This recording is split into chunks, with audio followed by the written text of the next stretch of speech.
Esta es la tarde en el continente americano.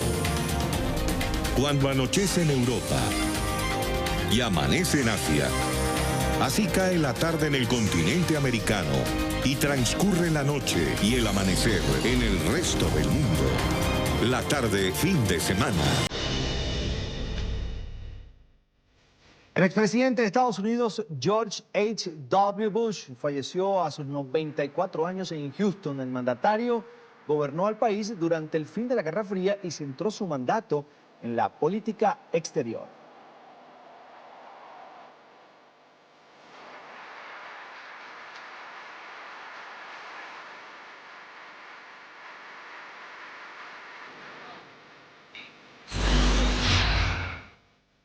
Presidente de la República.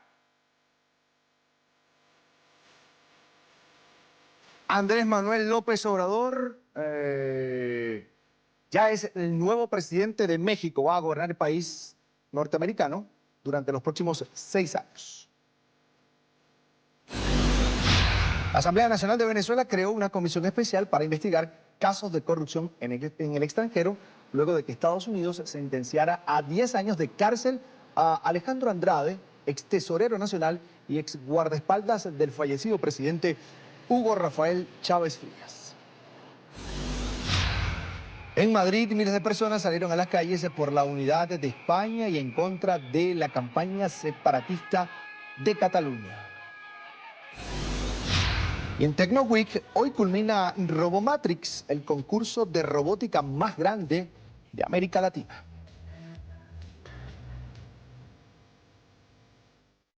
Hola, sean todos bienvenidos a la tarde fin de semana, hoy 1 de diciembre del año 2018. Soy Carlos Eduardo Sánchez y como siempre es un gusto acompañarlos a través de la señal de NTN 24, el canal de las Américas. Recuerden que estamos en Twitter, pueden conectarse con nosotros a través de @latardenTN24 y @CESánchezM. También pueden escribirnos a nuestro correo electrónico latarde@canalntn24.com. Así comenzamos.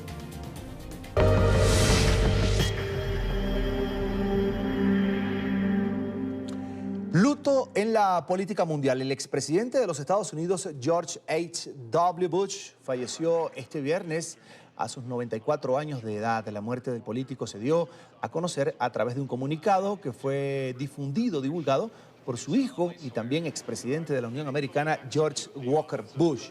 El exmandatario sufría un tipo de Parkinson que le impedía caminar y lo mantuvo en silla de ruedas en sus últimos años de vida, en los que también padeció de graves problemas respiratorios.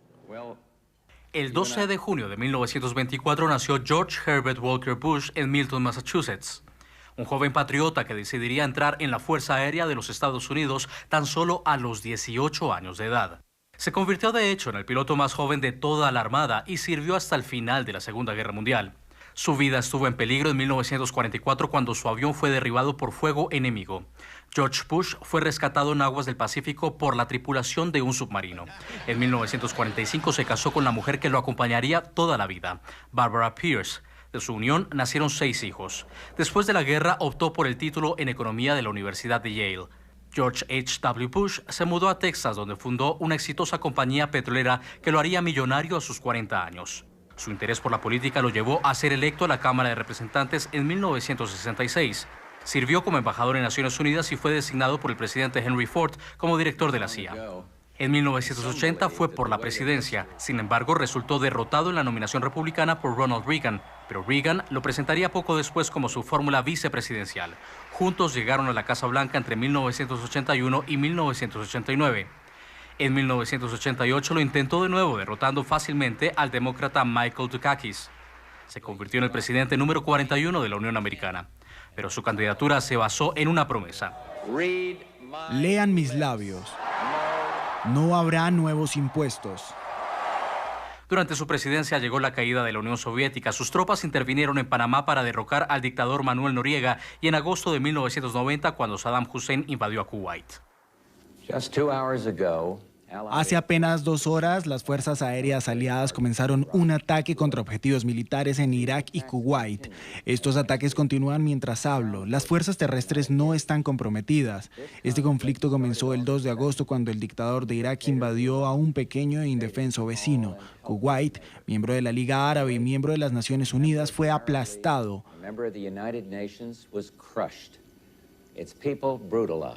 Hay gente maltratada. Hace 5 meses, Saddam Hussein comenzó esta cruel guerra contra Kuwait. Los 90 también fueron años de dificultades económicas que llevaron al presidente a autorizar el aumento de algunos impuestos. Romper la que fue su principal promesa de campaña le valió perder las elecciones en 1992 contra Bill Clinton. Tras su paso por la Casa Blanca, George Bush se dedicó a impulsar las carreras políticas de sus hijos. En 1999, Jeb se convirtió en gobernador de la Florida y en 2001, George W. Bush en presidente. Ayudó a recolectar fondos para las víctimas del tsunami del 2004 y para las víctimas del huracán Katrina. En sus últimos años sufrió de Parkinson y la neumonía lo llevó al hospital en repetidas ocasiones. Será recordado en la historia del país como héroe de guerra, empresario, vicepresidente y mandatario. Personalidades de la política mundial reaccionaron a la lamentable noticia del fallecimiento de George Bush padre. Sus sucesores en la Casa Blanca, como también el expresidente de los Estados Unidos, Barack Obama, subrayaron su servicio público. Desde Europa también llegaron mensajes de condolencias para la familia. El presidente Iván Duque resaltó el legado histórico de Bush padre. Lamentamos la muerte del expresidente Bush, recordado como ejemplo de hombre público, de fe inquebrantable y protagonista de grandes hitos de la historia mundial. Donald Trump destacó el papel del exmandatario en medio de las históricas tensiones con Rusia. Con buen criterio, sentido común y un liderazgo imperturbable, guió a nuestra nación y al mundo a un pacífico y victorioso fin de la Guerra Fría. Uno de sus hijos, Jeb Bush, publicó un sentido mensaje en su cuenta de Twitter. Ya extraño el más grande ser humano que he conocido. Mandatarios europeos también extendieron su solidaridad con la familia del ex jefe de Estado. Envío mis condolencias a la nación norteamericana por la pérdida del expresidente George Bush. Él fue un líder mundial, quien apoyó fuertemente la alianza con Europa. Como presidente demostró sabiduría política durante uno de los periodos más importantes de la historia. En un centro de estudios de Texas, seguidores del mandatario realizaron una vigilia en su honor.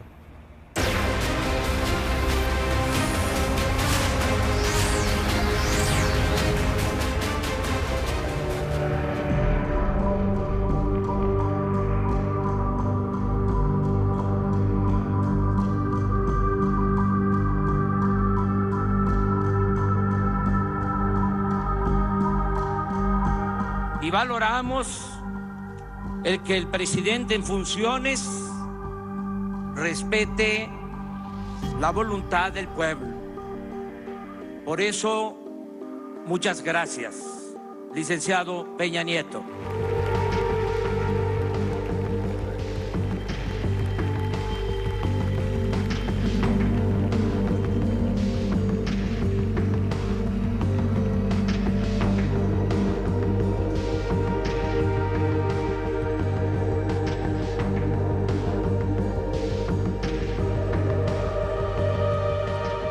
México estrena a presidente. Andrés Manuel López Obrador se juramentó como el mandatario número 65 de los Estados Unidos de México ante el Congreso de la Unión. El mandatario saliente, Enrique Peña Nieto, allí lo ven, entregó la banda presidencial al presidente del Congreso en un acto al que asistieron más de 900 invitados, de los cuales 400 son invitados internacionales.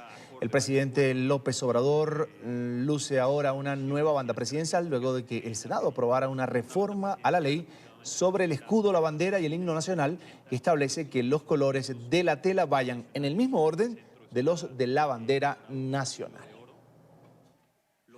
Protesto guardar y hacer guardar la Constitución política de los Estados Unidos mexicanos y las leyes que de ella emanen y desempeñar leal y patrióticamente el cargo de presidente de la República que el pueblo me ha conferido.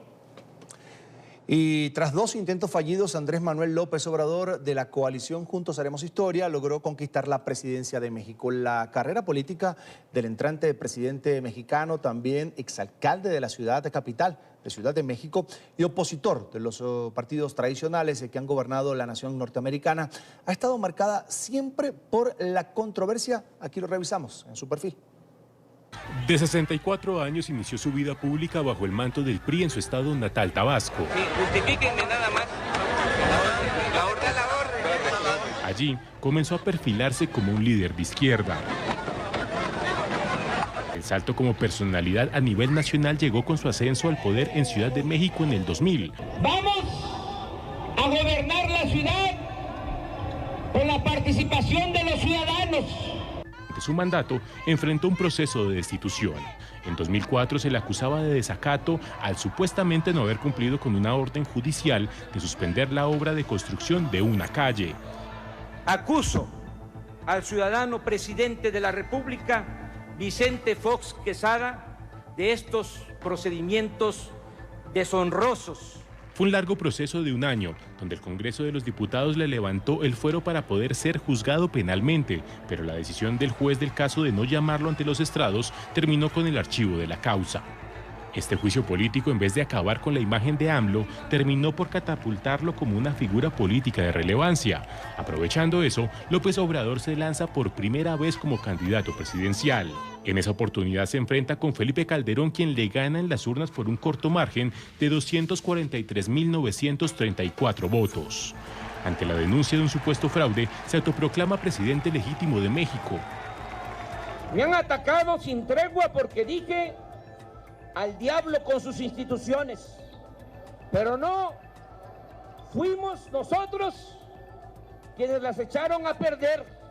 Pero sus aspiraciones por llegar al Palacio Nacional no fueron frustrados. 6 años después, volvió a la carga. En esta oportunidad, su contrincante era el entonces gobernador del Estado de México, Enrique Peña Nieto. AMLO vuelve a perder por una diferencia de más de 3.300.000 votos. Pero 12 años después de su primera derrota en unas presidenciales, López Obrador insistió, en esta oportunidad bajo el movimiento Morena, del cual es fundador, y una coalición de movimientos políticos que se denominó Juntos Haremos Historia. Admirador de Cristo Jesús, porque Cristo Jesús luchó a favor de los pobres. Pero así como en las anteriores oportunidades, esta campaña no estuvo exenta de controversia. A AMLO se le relacionó con el régimen chavista de Venezuela. Ni Maduro ni Donald Trump, para que quede claro.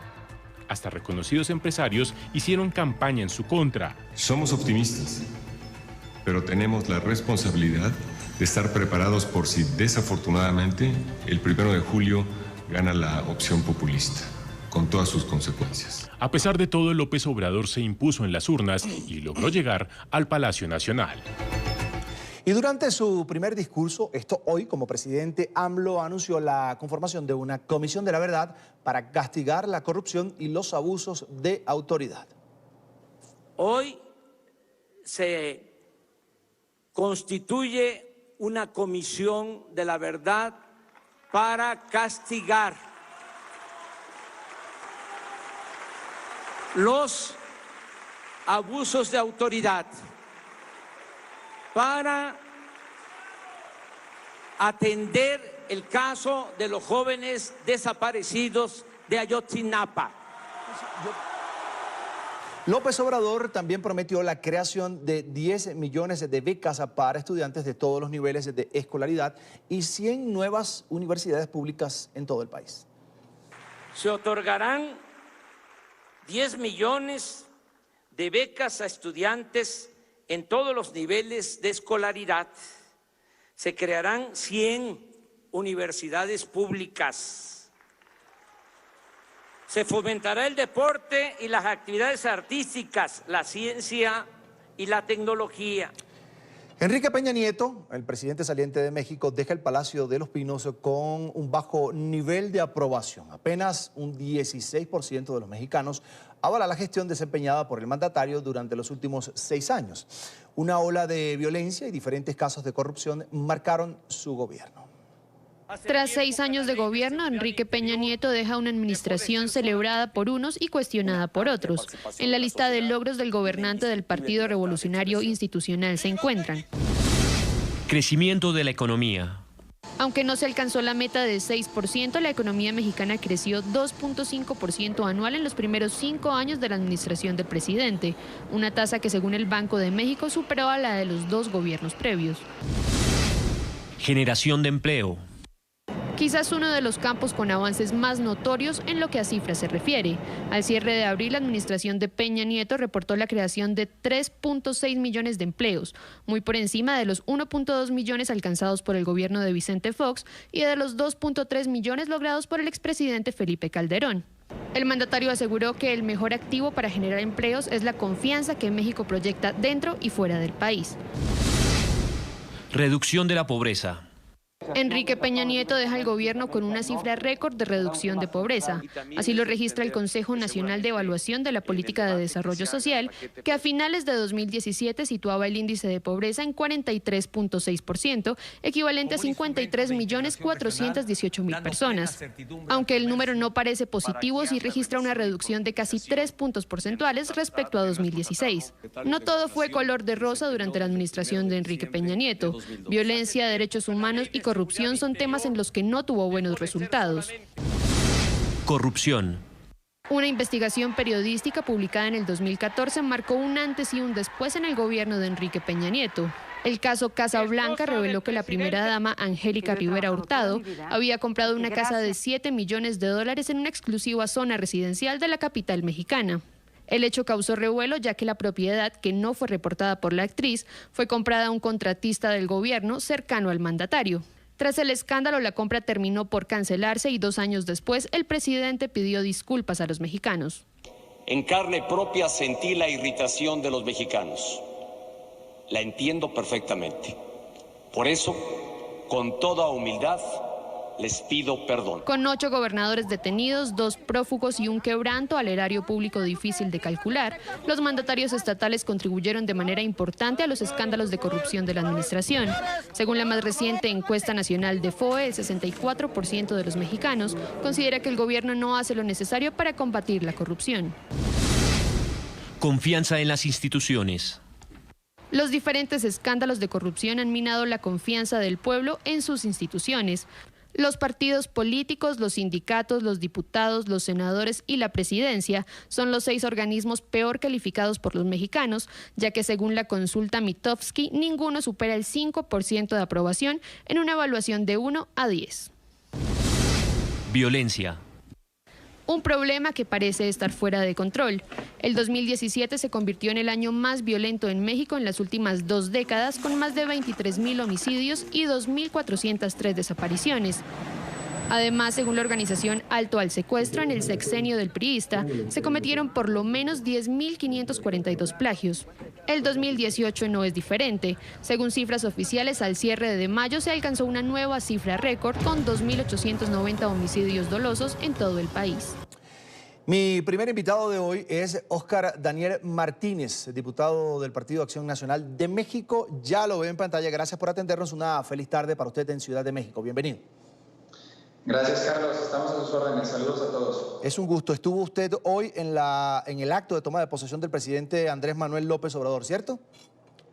Así es. Ahí estuvimos con muchas expectativas en relación a nuestro país. Bien, usted que escuchó como yo, que estaba también en transmisión en el informativo de NTN 24, de ese discurso, el primer discurso de Andrés Manuel López Obrador ya como presidente de México, en los primeros minutos habló de iniciar la cuarta, o de que se había iniciado hoy, la cuarta transformación política en México. Y dice, no solo inicia un nuevo gobierno, hoy comienza un cambio de régimen político.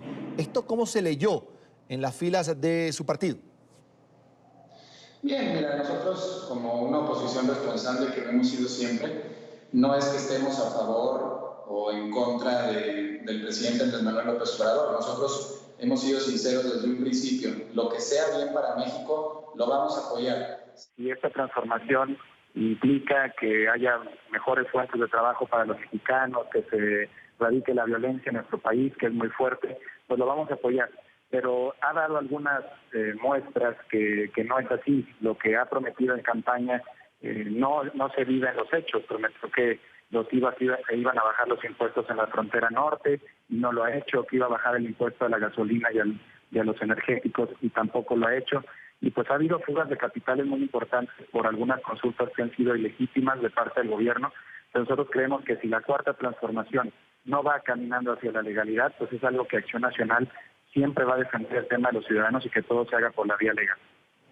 Bien, el presidente Andrés Manuel López Obrador, que inicia su sexenio hoy, también pues ha dicho en este primer discurso: me comprometo a no robar y a no permitir que lo hagan bajo mi mandato. Ha dicho, se ha enviado al Congreso un proyecto de ley para que los funcionarios queden sin fueros, comenzando por el propio presidente de la República, que podrá ser procesado, investigado y juzgado sin ningún tipo de problema. ¿Esto qué es? ¿Tratando de buscar piso popular? Sí, porque mira, en realidad, de hecho el dictamen la semana pasada lo aprobamos, la gran mayoría de los partidos políticos fuimos a favor de quitarnos el fuero. No es una propuesta que en realidad haya creado Morena o el propio presidente electo. Quiero decirte que Acción Nacional fue el primer partido político que desde hace ya más de 10, 15 años ha venido con este esfuerzo de quitarle el fuero a los funcionarios públicos, pero se detuvo, el tema en lo general lo aprobamos, pero se detuvo en lo particular porque hicimos Acción Nacional algunas observaciones. Por ejemplo, ellos querían beneficiar que los gobernadores de los estados y el presidente de la República tuvieran una inmunidad.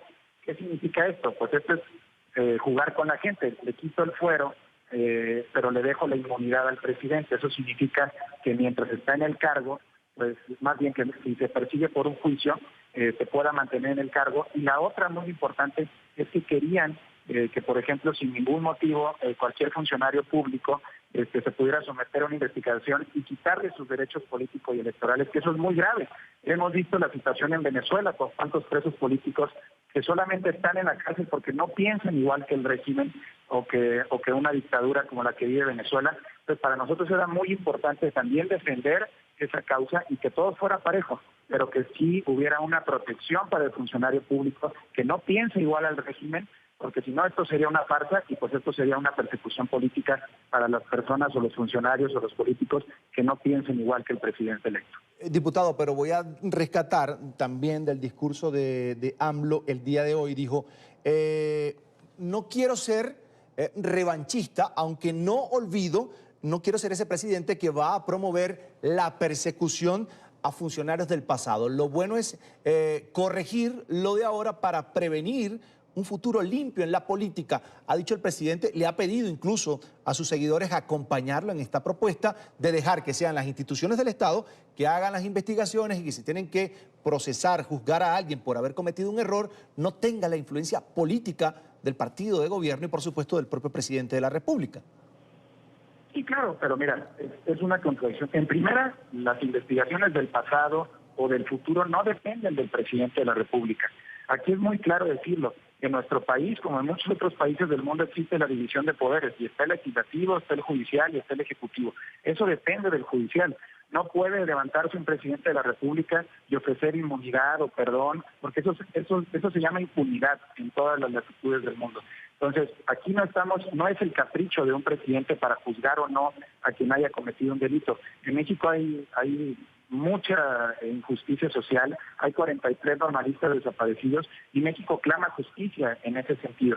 No podemos nosotros a los 43 padres de familia, a los 43 desaparecidos decirle, pues ¿sabe qué? Ya nos dijo el presidente que borrón y cuenta nueva, entonces olvídese que va a haber una investigación para sus hijos. No lo podemos hacer así. Tenemos que ir por quien la debe que la pague. Y Acción Nacional, quiero decirte, que ha buscado un fiscal independiente. ¿Esto qué significa? Que el fiscal de la República sea totalmente independiente, que no lo elige el presidente de la República, porque aquí está claro, pues nunca van a investigar, y está ya ahí notado con Enrique Peña Nieto, con el presidente saliente, que el fiscal, el procurador de la República, pues jamás investigó los casos de corrupción del gobierno federal, pues porque no puedes investigar a quien es tu patrón.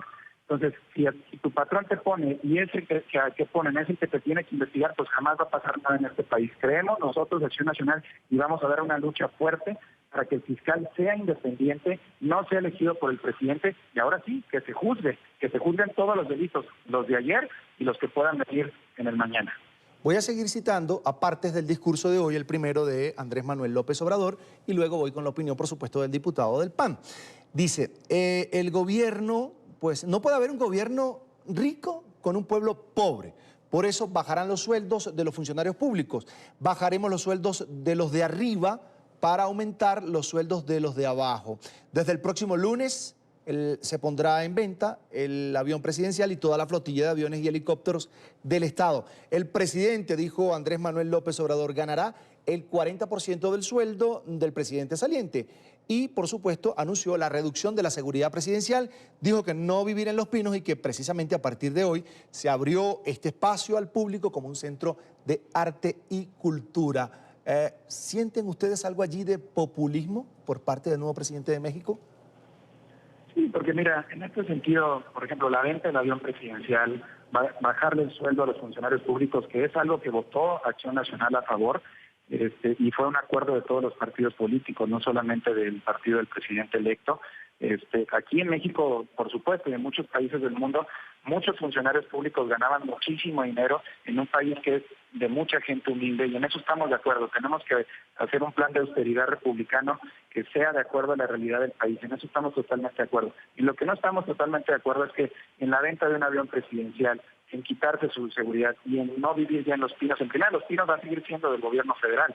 O sea, ese gasto va a seguir ocurriendo. Y el avión presidencial pues, no representa en el presupuesto federal, representa el 0.001% de un presupuesto federal. Con la venta de un avión no se pueden hacer muchas cosas y muchas necesidades que esté el país. Eso pues es darle a la gente a tole con el dedo, como decimos aquí en México, porque no representa absolutamente nada. ¿Por qué no se baja, por ejemplo, los gastos en publicidad del gobierno, que hoy dice que lo va a bajar en 50%? ¿Por qué no lo quita al 100%? La gente no necesita escuchar, estamos hartos de escuchar comerciales que se hizo una obra en tal lado y que se hizo una obra en tal lado cuando ni siquiera son a veces ciertas. ¿Por qué no en el gasto necesario del gobierno solamente lo disminuyó, pero no nos ha dicho en qué se va a gastar ese presupuesto? Solamente baja el sueldo, pero la bolsa existe.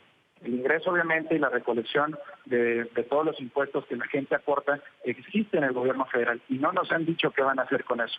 Entonces, hay muchos programas federales que se han prometido y que no están siendo reales en este momento para el país. Hoy se lo exigimos como oposición, decimos que hoy ya hiciera sus primeros nombramientos sobre cuáles programas sociales son los que va a cumplir el gobierno, y no dijo absolutamente nada. Y eso es una preocupación que nosotros tenemos. Y obviamente todo el gasto, el ahorro que se está generando por parte del gobierno federal, estaremos muy, muy atentos en qué se va a gastar y que se gaste de la manera más transparente. Ya para finalizar, diputado, veamos ahora quiénes conforman el gabinete presidencial, algunos nombres de este nuevo gobierno de Andrés Manuel López Obrador en México.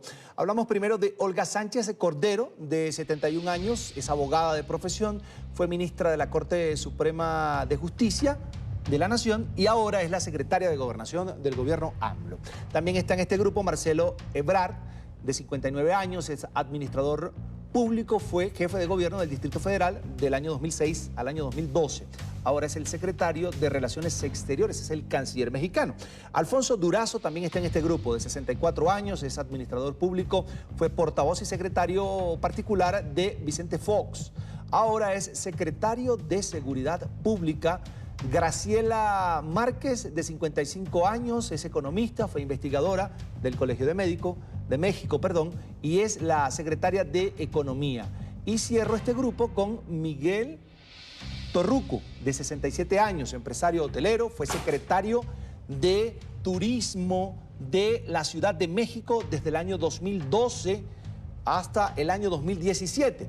Se va a desempeñar como secretario de Turismo en el nuevo gobierno que comienza hoy, un gobierno de izquierda, el gobierno del presidente Andrés Manuel López Obrador.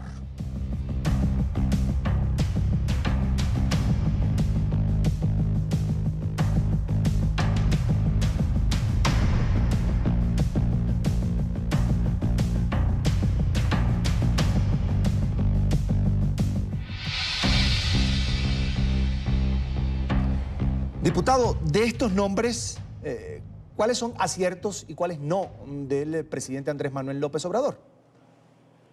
Sí, mira, nosotros lo hemos dicho claramente. Creo que todos merecen la oportunidad de estar en el cargo. Son personas, muchas de ellas respetables, que a veces en sus declaraciones han fallado, muchas veces nosotros, más allá de los nombres, que creemos que no está el problema en los nombres o en las personas, sino, por ejemplo, acaban de ellos hacer una nueva ley orgánica de la Administración Pública Federal, donde dotan de demasiado poder económico a gente que está un poquito atrás del gabinete y de estas personas que no son gente de mucha confianza. Por darte un ejemplo, el jefe de la Oficina de Presidencia, el señor César Yáñez, acaba de pagar una boda de 5 millones de pesos y le acaban de dar, por medio de esta ley, el poder económico más grande del gobierno federal, que es la creación de superdelegados, que son como, digamos que la sombra de los gobernadores de los estados, que, por ejemplo, si un estado tiene un gobernador panista o de algún otro partido que no sea del oficial de Morena, le pusieron la imagen de un coordinador, y todo el recurso federal de bienestar social, que es donde más se va a cargar el tema presupuestal en México, va a estar a cargo de un funcionario que no ha dado sus cuentas claras de dónde sacó para pagar una boda de 5 millones. Ese tipo de personajes, o cargar, por ejemplo, la seguridad pública en la persona de Durazo, donde ha dotado de absolutamente todas las capacidades técnicas y financieras, con una Guardia Nacional, donde dijo que no iba a militarizar al país, lo está militarizando totalmente. Entonces, más allá de las personas, creemos que está en los hechos, ¿no? Que están tratando de crear una administración todopoderosa bajo un régimen totalmente autoritario, y que estaremos muy al pendiente que estos personajes que acabas de nombrar pues tengan el debido poder, pero el poder adecuado, el poder que les dio el pueblo, y no más allá. Quiero agradecer a Óscar Daniel Martínez, diputado por el Partido Acción Nacional de México, por compartir, por supuesto, estos minutos con nosotros aquí en NTN 24. Diputado, hasta la próxima. Feliz tarde. Muchas gracias, Carlos, y saludo a todos los mexicanos, a toda tu audiencia, a toda América Latina. Un fuerte abrazo. Es un gusto, va de vuelta, por supuesto. Y quiero saludar a esta hora a Jana Nelson, exdiplomática de los Estados Unidos y experta en política exterior, siempre con una sonrisa. Le pido disculpas por la espera, por supuesto. Bienvenida nuevamente a NTN 24. Es un gusto. Muchas gracias, Carlos. Es un gusto estar contigo. Bien. Hoy el nuevo presidente de México, Andrés Manuel López Obrador, cuando pues está agradeciendo la presencia de los invitados que asistieron a su toma de posesión, hace una pausa y dice: quiero agradecer especialmente al presidente de los Estados Unidos, Donald Trump, por enviar a este acto a su hija Ivanka Trump. Destacó también la presencia del vicepresidente de los Estados Unidos y dijo, en esa parte dijo, quiero destacar que he tenido hasta ahora y desde el principio un trato de respeto por parte del presidente de los Estados Unidos, Donald Trump. Y uno se pregunta, ¿será que dos polos opuestos realmente van a sorprender al mundo y van a tener la mejor relación y van a conseguir una situación de seguridad en la frontera que beneficie a ambos países, a ambos gobiernos? No creo que sea la mejor relación, pero sí, ni un lado ni el otro está buscando pelea, ¿no? Ellos han demostrado, y claramente también en el discurso hoy, han demostrado que prefieren encontrar soluciones compartidas, que funcionan a los dos lados, que estar peleando uno con el otro. Obviamente eso depende mucho del presidente Trump y de su Twitter, pero por alguna razón él ha mostrado mucho más respeto al presidente López Obrador que al presidente Peña en su momento. Y el presidente López Obrador está devolviendo ese respeto, reconociéndolo por eso, y no quiere comprar pelea con Estados Unidos porque tiene muchas otras cosas que hacer internamente. Mostrando esa cara internacional, cuando el presidente de México dice se va a respetar la autonomía del Banco Central de México, ¿eso envía de alguna manera un mensaje de confianza al mundo? Sí, y qué bueno, ¿no? Porque sí había algunas preocupaciones de que fuera el caso, ya hubo algunos rumores de que estaba buscando usar las reservas de México para financiar sus proyectos sociales. Entonces, qué bueno que ese mensaje lo mandó.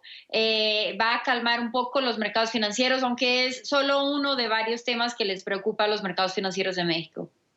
Seguimos hablando del tema económico porque hoy también dijo, cuando destacaba la relación que tiene con el presidente Donald Trump y el primer ministro de Canadá, Justin Trudeau, decía que quiere ir más allá con estos dos gobiernos, más allá del nuevo tratado de libre comercio que ya ajustaron los tres gobiernos. ¿Qué podría venir más allá de ese plano que está ya descrito en esa hoja de ruta entre ambos países, entre los tres países, perdón. Se rumora que va a haber un acuerdo de investimiento, una inversión, perdón, trilateral, pero la verdad, Trudeau tiene una elección en Canadá el año siguiente, el año que viene, y en Estados Unidos, ahora que ganaron los demócratas en el Congreso, en la House, la verdad es que el presidente Trump tiene mayores problemas que estar negociando tratados, ¿no? Él tiene que preocuparse con las investigaciones de Mueller, tiene que preocuparse por un impeachment posible que salga de los demócratas que pronto estarán en la Cámara de Diputados. Entonces, yo no veo que van a tener mucho tiempo ni posibilidad de dar atención a negociaciones de inversión trilateral. Ahora, dice que el nuevo presidente de México que va a promover el rescate de la industria petrolera para que realmente deje ganancias al país. Eso sin duda alguna requiere de una inversión extranjera, aunque aclaró el día de hoy que toda la inversión extranjera está garantizada, que tiene seguridad en su gobierno. Sí, él no ve tanto la inversión extranjera como una manera de asegurar que la producción de petróleo crezca, ¿no? Él más bien ve que Pemex es la solución para todos sus problemas. Eso es una perspectiva muy nacional desarrollista de los 70s, pues es normal porque es de la época, si quieres, de presidente López Obrador. Es una perspectiva muy del antiguo PRI y el presidente López Obrador es del antiguo PRI. Por lo que no nos sorprende que tenga esa posición. Al final de cuentas, en la parte petrolera, aquí los detalles son muy importantes, ¿no? A ver qué van a hacer. Hay muchos rumores para un lado y para el otro. Sí han dicho que los contratos están asegurados, pero si lo que él quiere es aumentar la producción, no es solo los contratos que tiene que estar asegurados. Él también tiene que implementar el plan de subastas que ya había sido diseñado por el gobierno anterior, ¿no? Necesitamos más subastas, necesitamos más inversión extranjera y obviamente un enfoque en la profesionalización de Pemex, ¿no? Pemex tiene el doble de funcionarios que una compañía de su tamaño extranjera tendría.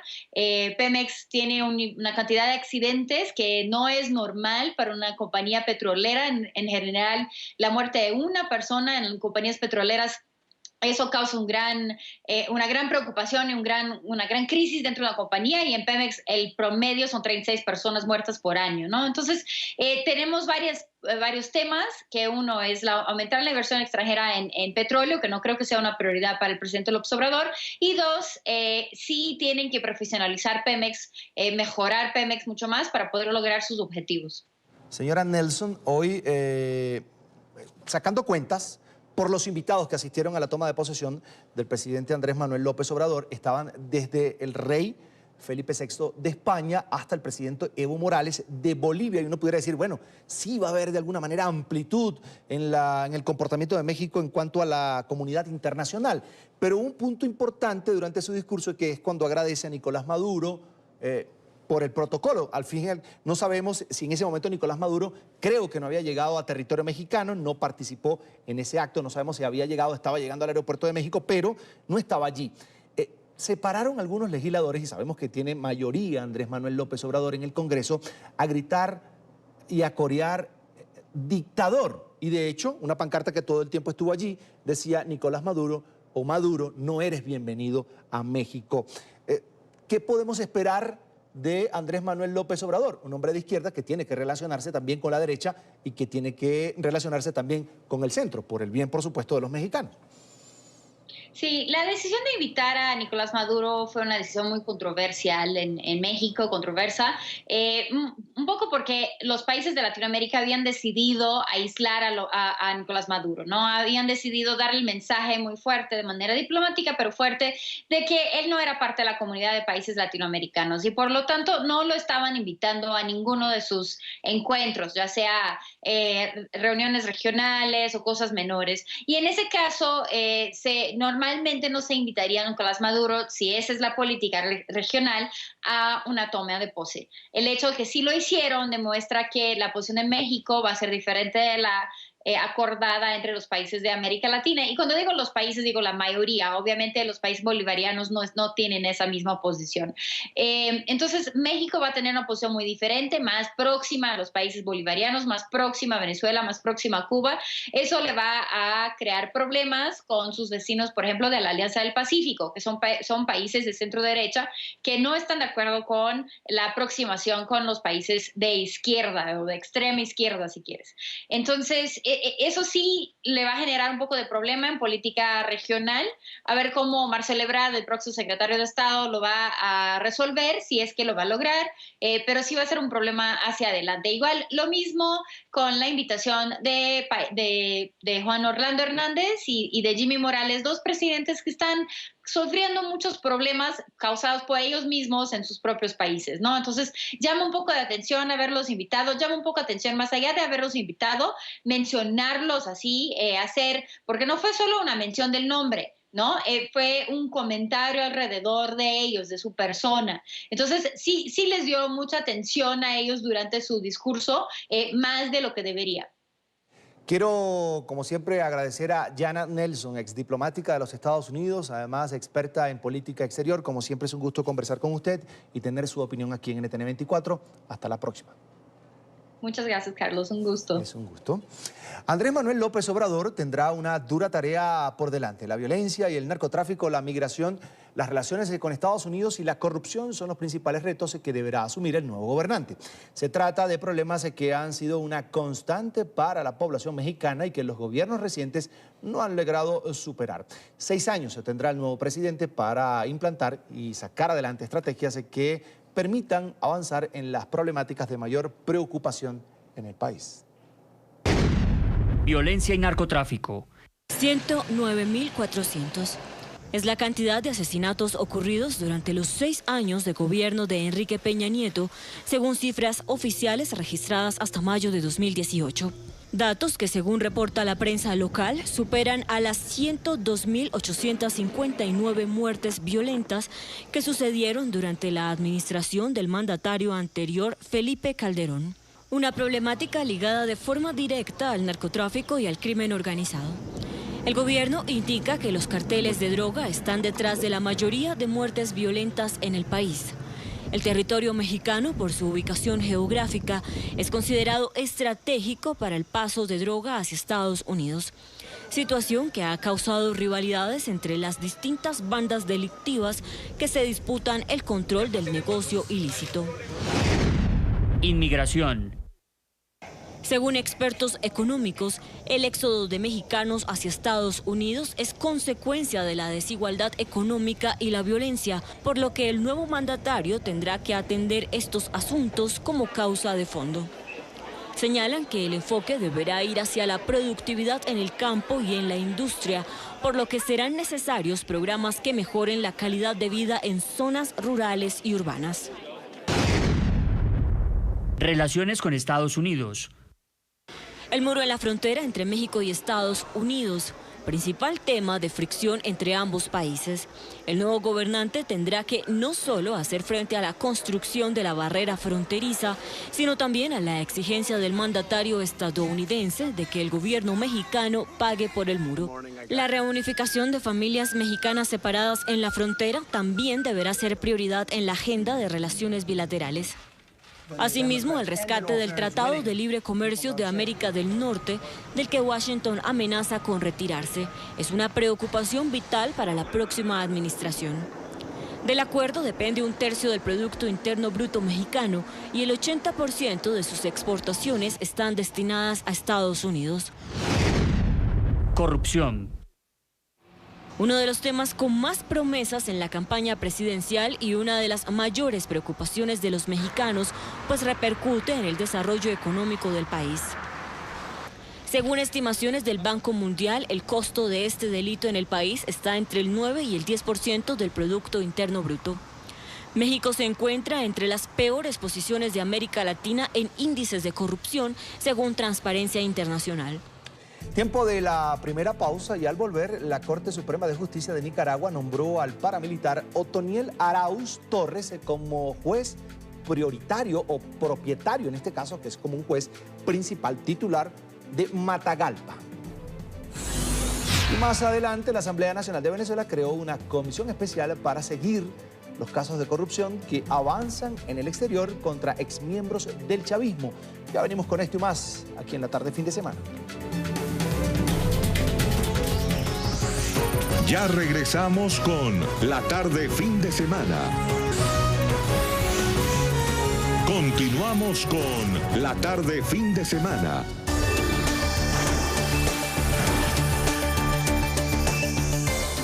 Culmina la cumbre del G20 en Argentina. Los líderes mundiales más poderosos debatieron sobre política y comercio internacional. El príncipe de Arabia Saudita, Donald Trump, y Vladimir Putin fueron algunos de los protagonistas de este evento. En NTN24, en el lugar de la noticia, Bricio Segovia, periodista de nuestra cadena aliada La Voz de América, nos reporta desde la capital argentina, Buenos Aires. Bricio, buenas tardes.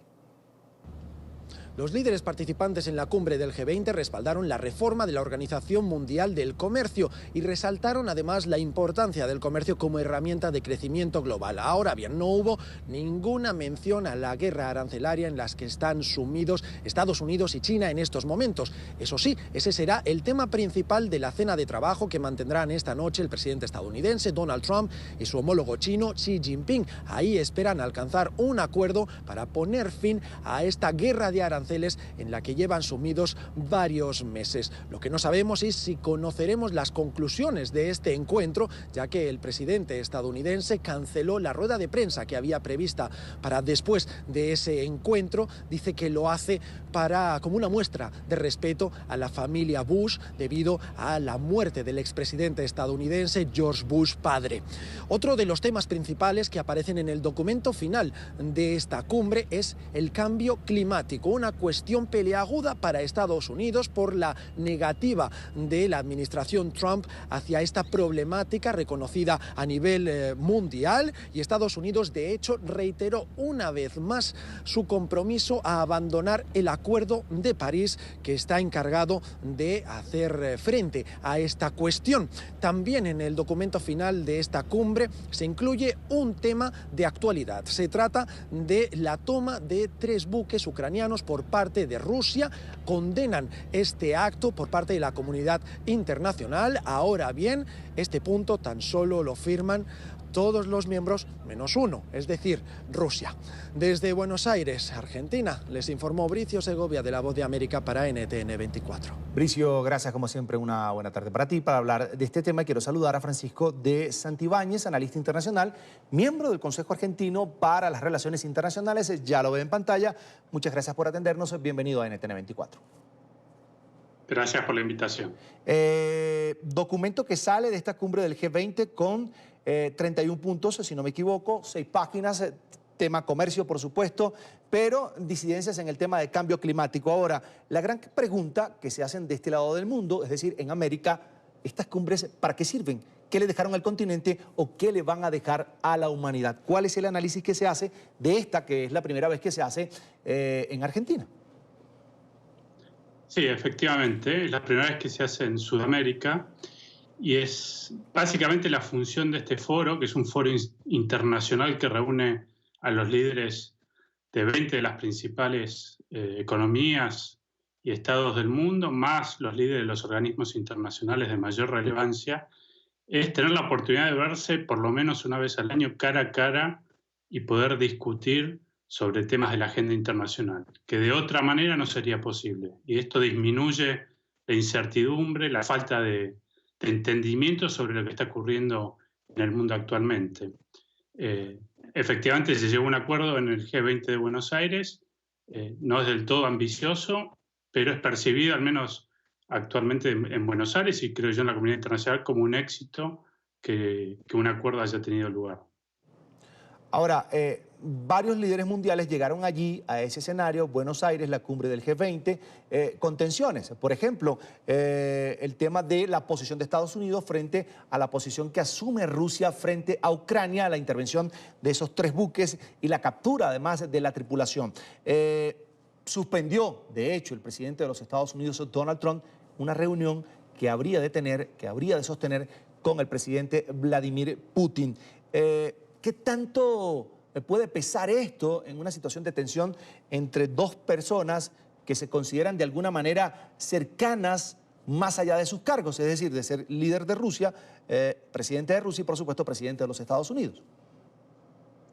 Sí, Estados Unidos tiene una postura no del todo clara respecto a Rusia. Da la impresión que Trump, como dice usted, cercano a Putin, quiere lograr un acercamiento, en parte por el crecimiento de China. Rusia podría ser un posible aliado de Estados Unidos en este sentido, pero también hay un rechazo muy fuerte en la comunidad política de los Estados Unidos, especialmente ahora que la Cámara de Representantes de Estados Unidos va a estar controlada por los demócratas, a cualquier tipo de acercamiento a Putin por cuestiones de derechos humanos y por lo que consideran que tiene una política exterior agresiva, y la relación con Ucrania y el incidente que tuvo lugar hace pocos días tiene que ver con esto. Así que creo que hay que esperar unos días más, que baje el grado de incertidumbre respecto a lo que está pasando entre Rusia y Ucrania, pero no hay que olvidarse que si bien las dos grandes potencias hoy en día da la impresión que son China y Estados Unidos, Rusia tiene un rol importante que jugar, y particularmente en el Medio Oriente, que también es una región estratégicamente clave y donde Putin mantiene buena relación con países del peso que son Arabia Saudita, Israel e inclusive Irán. Uno de los asistentes a esta cumbre que también captaba la atención no solo de estos 20 países que son miembros de este grupo de amigos, que son las economías más poderosas del mundo, sino también del resto del mundo, era precisamente el príncipe de Arabia Saudí, por los señalamientos que hay en su contra por su supuesta, presunta responsabilidad en la muerte del periodista crítico del reino saudí, Jamal Khashoggi. La gente incluso esperaba pronunciamientos, por ejemplo, Human Rights Watch denunció al príncipe ante la Fiscalía Argentina, pedía el procesamiento de esta figura. Sin embargo, nada pasó, ni siquiera hubo un pronunciamiento, y de hecho el presidente Donald Trump dijo, pues yo no discutí nada con el príncipe, no tengo nada que hablar con él. Sí hubo ese saludo eufórico entre el presidente Vladimir Putin y el príncipe, pero no pasó más allá. Y de hecho, la Cancillería Argentina dijo que ante una posible, si se pudo llamar así, sonar así o leer así, esa denuncia de Human Rights Watch, pues que no tenía la facultad para detener, procesar a una personalidad de esta magnitud. Es decir, el mundo se quedó esperando algo frente a una persona que ha sido señalada de ser responsable de torturas, no solo del periodista Jamal Khashoggi, sino también en Yemen. Sí, aparentemente Trudeau de Canadá levantó el tema en una de las sesiones de los presidentes. El príncipe dio una explicación respecto a lo que había sucedido, pero no se pasó a mayores. Hubo cierto desagrado por parte de Francia, Alemania respecto a este tema, pero también tenemos que recordar que Arabia Saudita juega un rol clave en un par de situaciones que hoy en día también tienen mucho peso, como son el precio del petróleo, que en este sentido Trump está empujando, promoviendo una baja de la producción de la OPEC, donde Arabia Saudita tiene un peso muy importante. Y por otro lado, la guerra de Yemen. Actualmente Arabia Saudita está en un conflicto con Irán en Yemen. De hecho, el príncipe está siendo acusado por la violación de derechos humanos en esta guerra, y diría que es el punto más importante a futuro si hay alguna consecuencia judicial o un conflicto internacional por la violación de los derechos humanos. Pero de vuelta, es un contexto internacional muy complejo, es una época de transición, con el surgimiento de China como un peso importante en lo económico y en lo político, con un cambio de ideología en muchos gobiernos que generan un contexto distinto que no estamos del todo seguros en qué va a derivar. Y acá en Buenos Aires se intentó llegar a algún acuerdo respecto a las reglas de juego que iban a gobernar este nuevo escenario internacional, y realmente no se llegó a ese punto. Como mencionaban en el informe, en un rato se van a reunir a comer presidente Xi en China y Trump de Estados Unidos, y esa es una reunión clave en este aspecto, pensando al futuro. Ahora ya finalmente una consulta más, y tiene que ver con unas palabras que dio el presidente anfitrión, el presidente de la casa, Mauricio Macri, al inicio de esta cumbre. Decía, el mundo está esperando de nosotros soluciones globales a problemas globales. ¿Cree que realmente estos líderes mundiales pudieron entender esa necesidad, que lo hace además un presidente cuyo país está atravesando por problemas económicos? Sí, efectivamente creo que Argentina jugó un rol positivo en este sentido porque fue visto como un mediador honesto, alguien que podía interceder entre las partes para llegar a una conclusión y no visto de una manera parcial. El hecho de que Argentina no sea una potencia también ayuda en ese sentido. Y creo que, como dice usted, es muy importante que se tome conciencia de los desafíos que enfrenta no solo el sistema internacional, sino la humanidad en esta época de transición. Y es un desafío que el G20 se consolide como un foro de encuentro entre los presidentes y que se lleguen a acuerdos concretos que puedan mejorar la calidad de vida de los ciudadanos de todo el mundo. Bien, es Francisco de Santibáñez, analista internacional, miembro del Consejo Argentino para las Relaciones Internacionales, a quien le agradezco que haya compartido amablemente estos minutos con nosotros aquí en la tarde fin de semana de NTN 24. Una feliz tarde para usted. Muchas gracias. Hasta la próxima. Y 13 agencias federales estadounidenses advierten sobre las amenazas del cambio climático en el país. El panorama es desolador. Incendios, huracanes y daños agrícolas son el resultado de la investigación. El presidente de los Estados Unidos, Donald Trump, rechaza esta afirmación y señala que esta se basa en los escenarios más extremos. El informe es de nuestra cadena aliada La Voz de América. Los incendios mortales de este año y los monstruosos huracanes serían las señales de lo que sucederá cada vez más en el futuro, según un informe publicado por 13 agencias federales de Estados Unidos. Los científicos del gobierno advierten que el impacto del cambio climático está aumentando y que están creciendo las amenazas relacionadas con el clima, las cuales ponen en riesgo el bienestar físico, social y económico de Estados Unidos de costa a costa. En el pasado, el presidente Trump ha llamado el cambio climático un engaño y ha revertido diferentes normativas ambientales, tuiteando apenas la semana pasada sobre la ola de frío en la costa este. ¿Qué pasó con el cambio climático? Pero los mismos científicos de la administración Trump avisan que una inmediata e importante intervención es necesaria ahora para evitar daños sustanciales a la economía, el medio ambiente y la salud humana en Estados Unidos. Entre las predicciones del informe y los posibles peores escenarios, el Producto Interno Bruto bajará de un 10% antes del fin del siglo, llevando a pérdidas de miles de millones de dólares. En el sudeste habrá huracanes más fuertes e inundaciones más frecuentes. En el medio oeste ocurrirá una catástrofe agrícola debida al calor extremo y llevará a la destrucción de cultivos. Y en el oeste el peligro de incendios forestales aumentará. Estamos en un cambio climático extremo. En este momento no controlamos el clima, estamos haciendo todo lo posible para prevenir incidentes, mitigarlos y salvar vidas. El presidente vio personalmente los efectos en California. ¿El hecho de ver esta devastación cambia su opinión sobre el cambio climático, señor presidente? No. La Casa Blanca rechazó el resultado del informe, afirmando que las conclusiones de los científicos del gobierno se basan en su mayoría en los escenarios más extremos.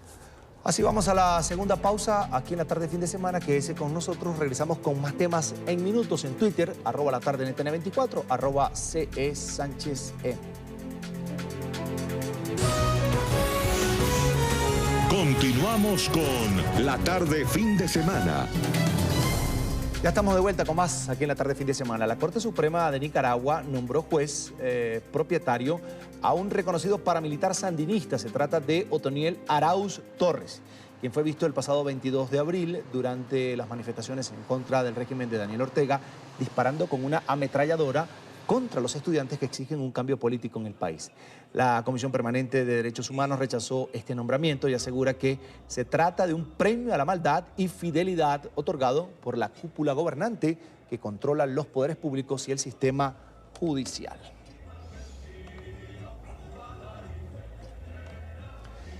Quiero saludar a esta hora a Julio Montenegro, abogado de la Comisión Permanente de Derechos Humanos de Nicaragua. Bienvenido a NTN 24, ya lo ve en pantalla. Una feliz tarde para usted. Buenas tardes. Bueno, lo primero, ¿cómo reciben ustedes este nombramiento de una persona que de alguna manera se ha mostrado al público, a la ciudadanía como violento, incluso accionando armas de fuego contra manifestaciones que lo único que reclaman es un cambio político en el país? Realmente es sorprendente porque en este caso este señor Otoniel Arauz Torres, quien fungía como juez suplente de San Ramón, para el 22 de abril de este año estuvo envuelto en una situación de disparos indiscriminados en contra de la población civil que estaba manifestándose. Y aproximadamente 7 meses después, esta persona, bueno, está siendo promovida por la Corte Suprema de Justicia a través de un acuerdo número 130 del 23 de octubre de este año, en el que se le nombra a él como juez titular. Y eso pues realmente es sorprendente porque una persona que ha incurrido en violaciones a derechos humanos está siendo promovida de esta manera, a un cargo tan importante, tan significativo para la población nicaragüense. Ahora, lo que queda en evidencia aquí es que en Nicaragua no hay controles, los aspirantes a cargos públicos y a ser funcionarios de esta magnitud no tienen ningún tipo de control, no son evaluados, no deben presentar credenciales, simplemente deben ser miembros del partido de gobierno, afectos a la revolución sandinista. Sí, de hecho debería de haber una especie pues como de concurso de oposición, que es lo normal que se debería de realizar para valorar efectivamente las capacidades académicas, las capacidades éticas, morales, de formación y la experiencia que puedan tener en el ramo para efecto del ejercicio de este tipo de trabajo pues, profesional, sobre todo en la administración de justicia. Sin embargo, pues eso no se está observando y en la actualidad pues más bien obedece situaciones de pertenencia o no pues a un determinado partido político, sobre todo pues el que está en el poder. Dígame algo, esa institucionalidad que de alguna manera defiende el régimen de Daniel Ortega no da, por ejemplo, para cuando se da una polémica como esta, un nombramiento como esta, las personas, los ciudadanos puedan apelar, puedan recurrir a una instancia y decir, oye, no estamos de acuerdo con esta situación, no estamos de acuerdo con que esta persona ejerza el poder y además imparta justicia en Nicaragua. Está como bastante complicado, porque incluso en los procesos penales actuales que estamos llevando a efecto, pues hay bastantes irregularidades, no hay procesos justos, hay violaciones abiertas a todos los principios elementales del Código Procesal Penal, a la Constitución Política y a otras leyes que rigen nuestro país. Entonces pienso que esto pues de repente es un poco más de lo mismo.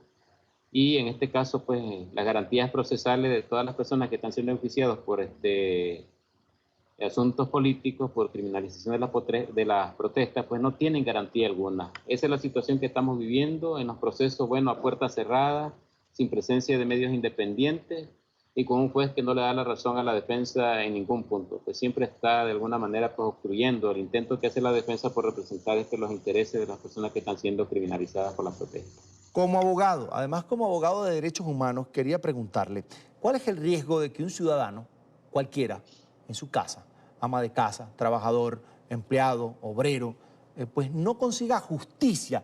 ¿Qué es lo que pudiera, cómo pudiera reaccionar una persona que busca justicia por la vía legal, apegado a la ley, apegado a la Constitución y no la consigue?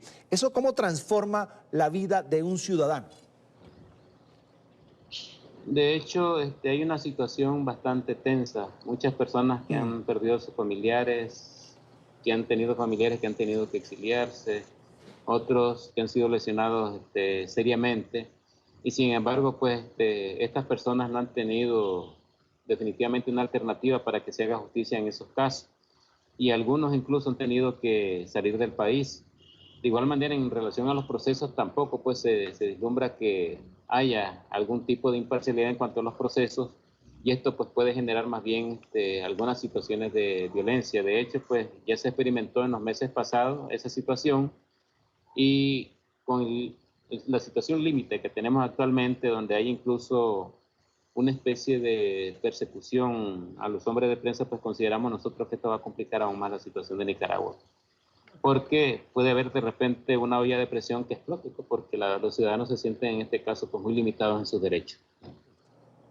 Bien, ahora, yo quería preguntarle también por el ánimo de los ciudadanos que en abril de este año iniciaron una serie de manifestaciones para, de alguna manera, reclamar un cambio político, un cambio de rumbo en el país. Además, manifestaciones que fueron recibidas con cierta represión, mucha violencia, no solo por parte de la fuerza pública, sino también de los seguidores, de los miembros del partido de gobierno, que es el partido sandinista, pues se tornaron ya en una petición de salida del poder de Daniel Ortega y de su esposa Rosario Murillo. ¿Ese espíritu usted cree que ha mermado producto de la actuación del gobierno, de las bandas de paramilitares y por supuesto de la policía? Bueno, la incidencia de alguna manera pues se mantiene sobre todo en algunos departamentos del país, lugares como Masaya, lugares como Diriamba. Hay una presencia siempre de personas, de civiles armados. Recientemente pues anduvimos en una actividad como Comisión Permanente de Derechos Humanos en la ciudad de Diriamba, y siempre pues se evidencia de que hay presencia de personas civiles armadas que están en proceso de vigilancia, sobre todo en el sector de lo que es la universidad, una filial de la Universidad Autónoma de Nicaragua. Y en algunos sectores del país pues se nota todavía esa presencia de personas civiles armadas. Hay muchos ciudadanos que ya tienen temores, hay muchas personas que han dejado de protestar. Bueno, ya prácticamente las protestas que se hacían en las calles, las marchas, de alguna manera se han mermado, pero siempre pues se mantiene una especie de oposición a lo que es la política, pues en este caso del Estado, en relación pues a esas limitaciones a los derechos que tienen los ciudadanos, de no permitirles expresarse libremente de acuerdo a lo que establece la Constitución política, pues en el artículo 52, 53 y 54, entre otros, que hablan de la libre circulación, del derecho de concentración y el de manifestarse y demandar del Estado, pues. Alguna respuesta. Esa situación pues no ha sido posible. Lamentablemente se han limitado los derechos ciudadanos de los nicaragüenses y eso pues no es nada bueno. Va a haber en algún determinado momento pues que eso va a conllevar a una situación más gravosa. Bien, voy a agradecer a Julio Montenegro, abogado de la Comisión Permanente de Derechos Humanos de Nicaragua, por compartir con nosotros estos minutos aquí en la tarde fin de semana. Es un gusto. Hasta la próxima. Muchas gracias. Buenas tardes.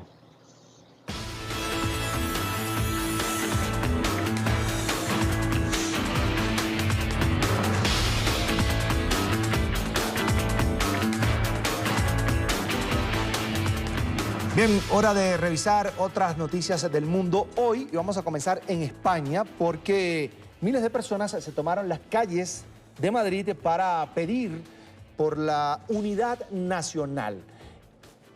Entre los líderes que encabezaron la manifestación se encontraba Santiago Abascal del partido Vox.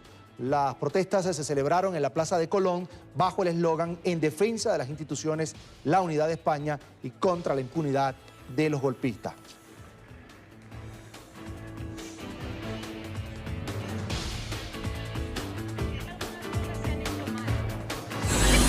Y la organización Open Arms solicitó a la Autoridad de Salvamento Marítimo Español que le transfiera a los 11 migrantes del barco Nuestra Madre de Loreto, quienes cumplen 10 días en el mar a la espera de un puerto seguro. La ONG visitó hoy nuevamente el pesquero para suministrar alimentos y medicinas a quienes se encuentran allí debilitados luego de ser encontrados el pasado viernes anclados en el puerto tunecino de Sarsís.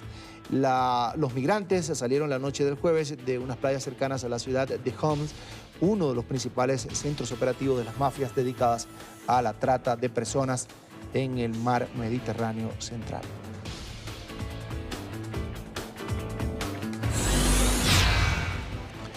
Cientos de personas salieron a las calles en Filipinas para participar en una carrera de tacones contra la violencia hacia la mujer. Estileto Run ya cumple 20 años. Los concursantes deben llevar zapatos de más de 15 centímetros de alto y recorrer 600 metros. El evento promueve también la industria del calzado, pero simbólicamente pide un entorno sin violencia. El ganador, además de los aplausos, se llevó un premio de $500.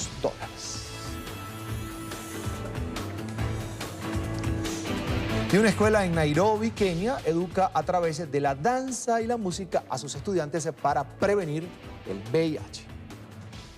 Estudiantes de la escuela Kibera Hamlets en Nairobi esperan nerviosos el aviso de su profesor. En unos minutos asistirán a un espectáculo de danza y música cuyo objetivo es concienciar sobre el VIH. En las entrañas de Kibera nació en 2004 este centro educativo para ofrecer a los niños del barrio no solo los conocimientos formales de cualquier escuela, sino también herramientas para gestionar y combatir esta enfermedad. El día 1 de diciembre se celebra el Día Mundial de Lucha contra el SIDA. En Kenia, en torno a 1,5 millones de personas viven con VIH y se estima que el SIDA es el causante del 29% de las muertes de personas adultas en el país. Aquí residen los niños más vulnerables de la escuela. Sus padres murieron por causas diversas, desde el VIH hasta la violencia postelectoral desencadenada en el país en 2007.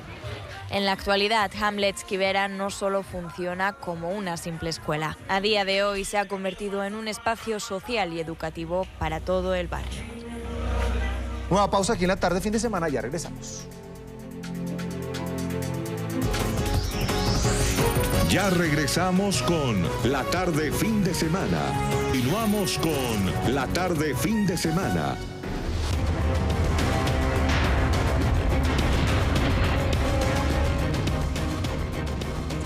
Venezuela sigue estando en los primeros lugares de la lista de países más peligrosos del mundo. Caracas, la capital, es la ciudad con mayor índice de muertes violentas del planeta, mientras los delitos de robo, por ejemplo, se multiplican por la crisis que vive el país. La violencia aumenta en Venezuela. La delincuencia hace de las suyas a placer. La criminalidad, más allá de las cifras, se puede ver en las calles. Después de las 7 de la noche en Venezuela, lo que vemos son calles fantasmas, pueblos fantasmas, porque la gente se resguarda en sus hogares ante la ineficiencia del gobierno para resguardar la vida y los bienes de los venezolanos. El homicidio continúa siendo uno de los delitos que más ocurren en el país. Según el Observatorio Venezolano de la Violencia, la tasa llega a 89 muertes por cada 100.000 habitantes. Recientemente, el Banco Interamericano de Desarrollo señaló a Caracas como la ciudad más violenta del planeta. Que la tasa de homicidios que tenemos actualmente es de 89 por cada 100.000 habitantes. Repito, esa es la más alta del planeta. La segunda sería la de El Salvador, pero cerca de 20 puntos por debajo de la nuestra. Eso habla de la magnitud de la criminalidad que se vive en el país. Los delitos que más se cometen son robo y hurto, motivados por la crisis que vive el país. Quizás personas en situación de calle que ven atractivo un bombillo, una cámara, un retrovisor de un vehículo y cometen esta clase de delitos. Desde el punto de vista numérico, en Venezuela son los delitos contra la propiedad, principalmente el robo y el hurto.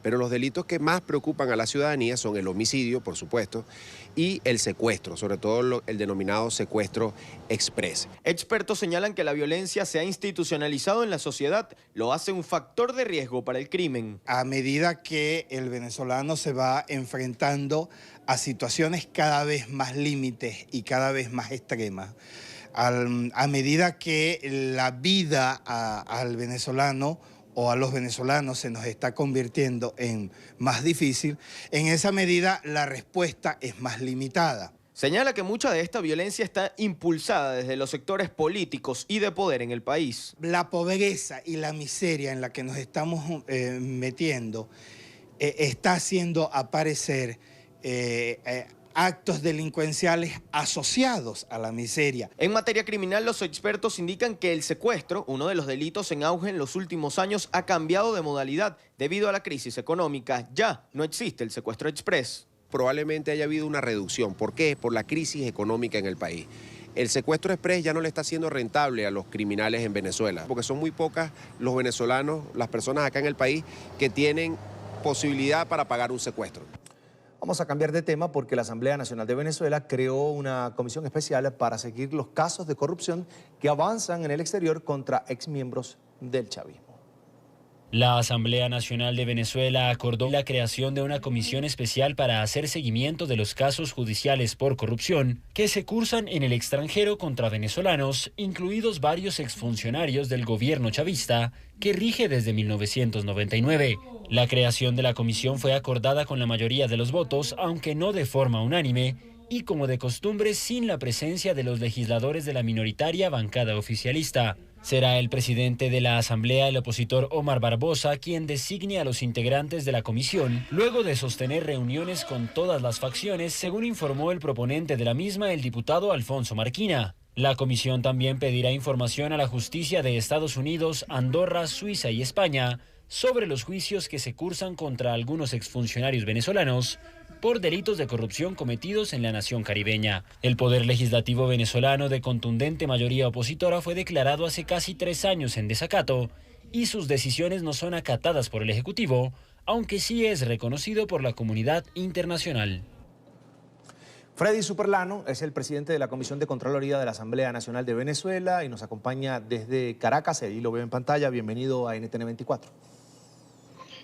Bien, sí, gracias a ustedes por su amable invitación. Lo primero, ¿qué objetivo se han trazado con esta comisión especial? Mira, entendiendo lo que se está discutiendo dentro de la Asamblea, o mejor dicho, de todo lo que ha podido emerger en distintas administraciones de justicia en otras partes del mundo, o sea, es decir, fuera de Venezuela, se crea esta comisión que tiene un carácter no solamente de investigar hechos de corrupción en Venezuela, sino sobre todo aquellos también formar parte o de esos juicios que se están realizando fuera del país, entendiendo que hay intereses particulares de la nación, que el gobierno no es el más indicado para reclamar también lo que allí pues, pueda dar como resultado, es decir, en la adquisición o en el reclamo que pudiera hacerse de algunos activos. Y sí, la Asamblea pues tiene la intención de formar parte, ¿no? Por ejemplo, el que se está realizando en este momento pues, en Estados Unidos, que ya dio sentencia a Andrade, pero otros que se están realizando en otras partes también, como en Houston y otros en España. Diputado, dígame algo, ¿cuál es el plan de trabajo? ¿Cómo harán este seguimiento? Hay dos vías. La primera es empezar a hacer invitaciones a comparecer a esta comisión a todos los factores que estén presuntamente involucrados, tanto empresarios como funcionarios públicos y entidades bancarias, sus representantes. Pero también solicitar información o establecer una especie de colaboración mutua entre las autoridades de administración de justicia de estos países donde están estos casos y Venezuela, e incluso donde puedan existir algunos casos que se pueden generar también hechos de corrupción o que se puedan haber generado, por ejemplo, como Argentina, Ecuador, también hacer diligencias correspondientes en todo esto. Es decir, es una comisión bastante amplia que tiene que ver mucho con política exterior y también con Contraloría e investigación. Por eso la creación de una comisión mixta que trate particularmente pues, estos casos de corrupción que se han suscitado en todo el mundo, ¿no? O sea, donde hay intereses del pueblo venezolano que fueron extraídos producto de la corrupción. Quiero preguntarle ahora por los casos de corrupción emblemáticos, más allá del tema de Andrade y de la enfermera del presidente Chávez. ¿Hay otros casos de corrupción que ustedes han denunciado? ¿Tienen en mente llevarlos tal vez ante instancias internacionales? Sí, tenemos que recordar que hubo una iniciativa del Grupo de Lima. En su momento el Grupo de Lima reunió a todas las autoridades de Hacienda de varios países o de los países que lo conforman. Hubo una iniciativa para que las distintas agencias de inteligencia financiera iniciaran un proceso de búsqueda, de diagnóstico y también, pues, por supuesto, de los procesos que tienen que ver para llevar a cabo pues, varios de estos juicios y posteriormente la recuperación. Incluso se habló de la creación de un fondo. Esa reunión fue en México de este año, que coincidía casualmente con la visita que hacíamos nosotros en relación a los hechos de corrupción derivados de los CLAP. Esta misma iniciativa, el Grupo de Lima la puntualizó también el gobierno, no el gobierno norteamericano, el Parlamento norteamericano, con una propuesta de ley que entre el mes de enero o febrero ya debe iniciar su discusión, donde también tiene algo parecido a lo que presentaba el Grupo de Lima o a la iniciativa política del Grupo de Lima.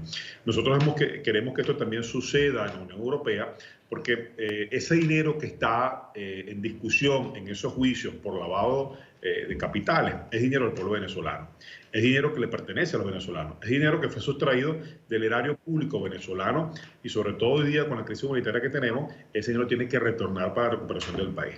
Entonces, esto va de la mano también con otro elemento importante. La semana que viene va a iniciar la ley de recuperación de activos producto de la corrupción en su segunda discusión como tal, aprobación de artículo por artículo, 126 artículos.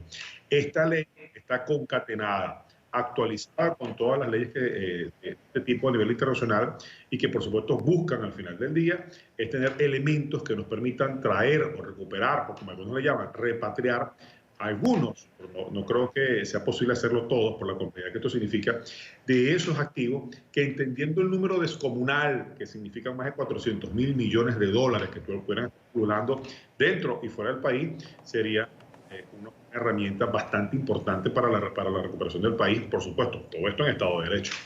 Diputado, ya en varios países se ha optado por la recuperación de activos, pero ¿cómo es este procedimiento? Si nos explica, por favor. Y hay experiencias al respecto de otros países que en el pasado han podido recuperar parte de sus activos que fueron sustraídos producto de la corrupción. Y en este caso, esta ley es una ley que ha sido también orientada, enmarcada dentro de lo que es la Oficina contra el Delito y Crimen Organizado de la Organización de las Naciones Unidas, contra especialistas en la materia de recuperación de capitales, aquellos que trabajan con el blanqueo de capitales, que se iniciaba con las primeras experiencias fueron con el tema de la droga, pero ahora también con el caso de la corrupción. Y ya hay entendimiento con administraciones de justicia de países como Argentina, como Perú, como Brasil, Estados Unidos, entre otros. O sea, es un proceso bien adelantado que Venezuela no había entrado en esta materia, pero que ya otros países del continente y de Europa tienen experiencia particularmente en estos casos de recuperación de activos producto de la corrupción. Así que estos elementos hay que llevarlos de la mano, por eso también lo importante de esta comisión especial que se crea es precisamente para poder ir a la búsqueda de que se entienda que existe una crisis institucional en el país, porque estos procedimientos lo haría o una justicia fiscal, pero recordemos que producto de la crisis política que se genera en Venezuela, muchos de los países no reconocen al 13J en Venezuela, ni tampoco al fiscal en Venezuela. Entonces, para esto tiene que entrar la Asamblea Nacional, hacer una explicación sobre lo que se vive en Venezuela y pedirle a esas distintas administraciones de justicia que por favor puedan reservar esto en el fondo, como el Grupo de Lima pues manifestaba crear, para que después pueda ser repatriado al pueblo venezolano. Precisamente usted, diputado, en reiteradas ocasiones ha denunciado la corrupción en la cúpula gobernante desde la época incluso del presidente Hugo Chávez. ¿Cuándo exactamente inició todo esto? Mira, esto inició en el año 2003 con la política cambiaria que el régimen comenzó a instaurar. El gobierno empezó a tutelar toda la administración de divisas que estaban producto de la exportación de petróleo. Y con ese control de divisas fijaba un precio a tasa preferencial. Ese precio a tasa preferencial el gobierno lo adjudicaba a las empresas que de manera directa, o sea, de manera sin pasar ningún tipo de procedimiento administrativo. Y si los habían, pues los saltaba, porque el gobierno se creaba paralelamente distintos decretos de acuerdo a crisis que ellos determinaban. Por ejemplo, crisis eléctrica, crisis de alimentación, entre otras más. Y generaba algunos decretos que permitían entonces que el gobierno no hiciera ningún tipo de licitación o estableciera algún tipo de control previo para la adjudicación de estas divisas. Se pudieron adjudicar más de 10 millones de empresas a las que se les daba divisa, muchas de estas de maletín y otras que por supuesto tenían una gran ganancia sustancial. Además, no solamente con el tema de los dólares, sino también con los bonos de la deuda venezolana. El gobierno también negociaba en toda esta trance o en toda esta estructura financiera. ¿Por qué Chávez? Porque Chávez en el 2003 es el creador de toda esta estructura, ¿verdad?, que terminó degenerando en lo que conocemos solamente con el caso de Andrade. Pero también entendamos que como Claudia Díaz, como Andrade, también como Eric Malpica, entre otros, cada quien generó su propia estructura clientelar, corrupta, que permitía que se le pudieran hacer todo este dinero, se le pudiera sacar al país. Estamos hablando de cifras. Por ejemplo, en el año 2013, de acuerdo a un estudio que se hacía llamado Autopsia de un colapso, por ejemplo, hablaba que el faltante entre los ingresos del Fonden y lo que se había adjudicado a través de este sistema de control de cambio eran de 453.000 millones de dólares. Es decir, cifras muy importantes. Nosotros creemos que el entramado particular que hoy en día está en la palestra pública entre lo que fue Andrade y Gorrín sobrepasan los 7.000 millones de dólares, solamente con Gorrín. O sea, estamos hablando aquí de otros empresarios, de otros banqueros, que en los próximos días el fiscal de la Florida pues estará dando a conocer, porque Andrade habló de 3 personas, ¿no? Solamente se habla de pública el caso de Gorrín. De tal manera que este es un entramado de corrupción que va a vincular, y estoy seguro, a la banca pública, a la banca privada y a distintos empresarios también que formaron parte de la repartición de este botín en el mandato de Chávez, pero que continuó también con Nicolás Maduro. Bien, diputado, estaremos atentos, por supuesto, a conocer estos otros casos que, pues, de alguna manera, desde la Asamblea, se vayan a investigar. Van a salir otros elementos con el pasar de los días. Nosotros iniciamos investigaciones. Sí. Este miércoles abrimos una investigación referente al arco minero, porque el gobierno va mutando. El tema del control cambiario, porque había mucha divisa producto de la exportación de petróleo. Recuerda que esto viene bajando, tanto la producción como los precios. Muta al tema de los alimentos, que hemos hecho denuncias también importantes en relación a los CLAP, y termina de mutar en este momento, en los últimos años, con el narco minero, ¿verdad? Porque hay una explotación indiscriminada de distintos minerales en esta zona, que es a lo que el gobierno le está colocando la mano, y toda la cúpula criminal corrupta que hoy en día gobierna Venezuela es la que tutela directamente este tipo de negocio. Ese es Freddy Superlano, presidente de la Comisión de Contraloría de la Asamblea Nacional de Venezuela. Gracias por estos minutos. Gracias a ustedes por la invitación. Un fuerte abrazo. Hasta la próxima. Avanzamos. Comfort es el buque hospital estadounidense que atiende a venezolanos en el norte de Colombia. El barco inició su labor en la ciudad de Riohacha a finales del mes de noviembre. La atención médica se realizó en las instalaciones del Colegio Divina Pastora, mientras que las cirugías se hicieron precisamente a bordo del barco. Se registró una atención a 897 pacientes, la mayoría de ellos venezolanos. Riohacha es uno de los puntos del país, de Colombia en este caso, que más ha recibido a migrantes venezolanos debido a la cercanía geográfica entre los dos países. La tarde fin de semana conversó con el doctor Rafael Göringer, ese cirujano plástico que hace parte de la misión humanitaria de este buque estadounidense Comfort. Le preguntamos en principio por qué decidió sumarse a esta misión. Esto nos dijo. La Venezuelan American Medical Association, mejor conocida como el Grupo de Médicos Venezolanos Americanos, decidió unirse en un momento cuando nos llamó el Comando Sur para ver si queremos formar parte del Enduring Promise. ¿Qué mejor que nosotros como venezolanos poder llegar a las costas de Latinoamérica y ayudar a nuestros compatriotas, tanto colombianos como venezolanos? También le consultamos sobre cómo está conformado ese equipo médico que está a bordo de este barco, que es una misión humanitaria que está atendiendo a los venezolanos.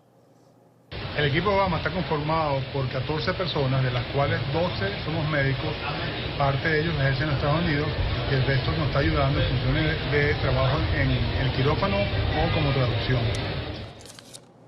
El doctor también nos habló sobre las dolencias, las afecciones más frecuentes entre la población migrante venezolana.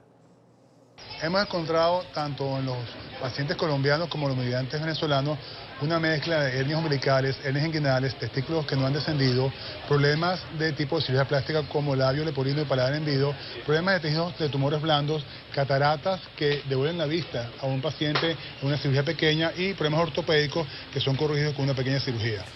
También hablamos con él sobre el grupo de voluntarios que acompaña esta misión. Esto nos dijo. Tenemos una mezcla de 14 voluntarios de Obama. 2 son civiles, uno es Ernesto Ackerman, presidente de IVAC, Leslie Simon, y el resto tenemos médicos que están credenciados para operar en el hospital, dentro de los cuales tenemos un neurocirujano, un cirujano general, un urólogo, un cirujano plástico, un cardiólogo y un ginecólogo. Aparte de esto tenemos médicos que no practican en los Estados Unidos, pero están ayudando como técnicos de cirugía o asistentes quirúrgicos, al igual como traductores bilingües.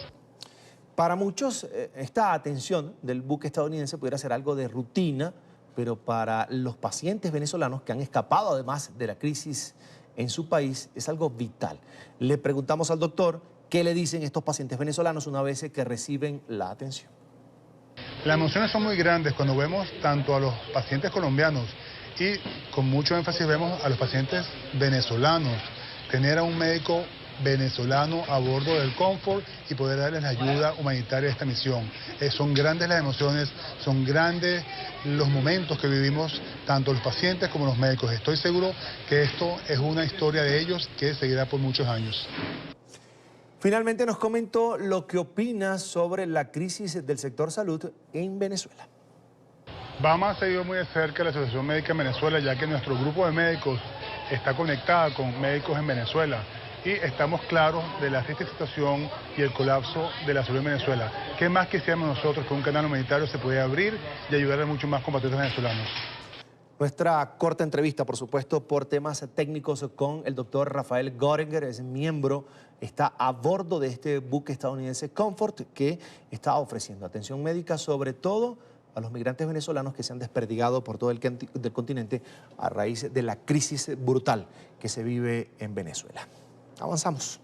Y aunque usted no lo crea, una vaca australiana que mide casi 2 metros se salvó de ser sacrificada por su gran tamaño. Así como lo oye, Tiene 7 años, además pesa 350 kilos, 1.350 kilos, más o menos el doble del peso normal de una vaca. No pudo ser vendida para su sacrificio porque sobrepasa, en este caso, los límites de peso que toleran las máquinas del matadero, y tampoco su carne podría ser vendida, debido a que los cortes serían demasiado grandes. Su dueño confesó que nunca imaginó que el animal creciera tanto y que la compró además para que guiara al resto del rebaño en su enorme granja, pues esto en Australia, donde ahora ella va a pasar el resto de sus días tranquilamente porque no hay cómo venderla. 94 centímetros.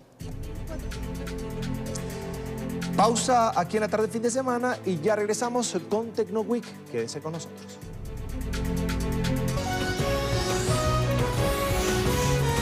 Continuamos con la tarde fin de semana.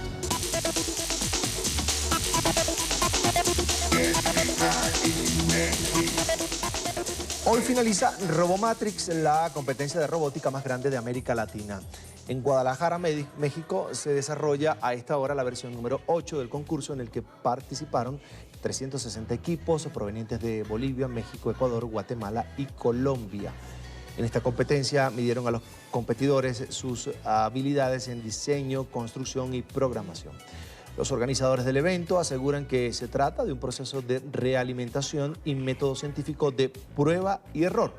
Quienes resulten ganadores en la Liga Latinoamericana representarán a la región en diversos concursos a nivel mundial.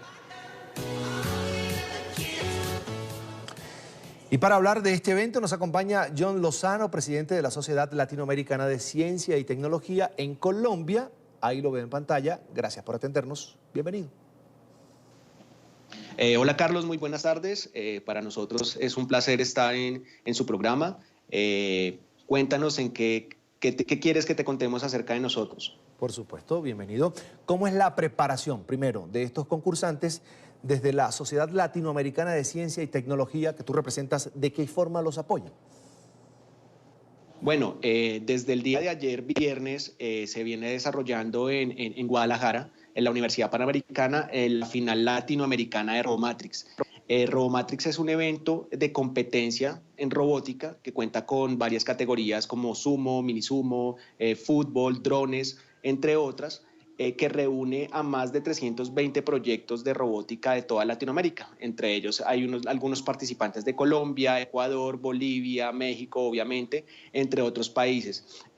Nosotros lo que hacemos es desarrollar a nivel latinoamericano toda la organización durante el año, haciendo eventos nacionales y regionales en algunos países para hacer que los mejores proyectos, los mejores robots lleguen a esta final latinoamericana en México anualmente. Y allí pues ya salen los campeones que van a representarnos a nivel mundial a eventos en Rumania, en China, en Japón y entre otros países. John, hablemos de las categorías. ¿Cuántas hay? ¿En qué consisten?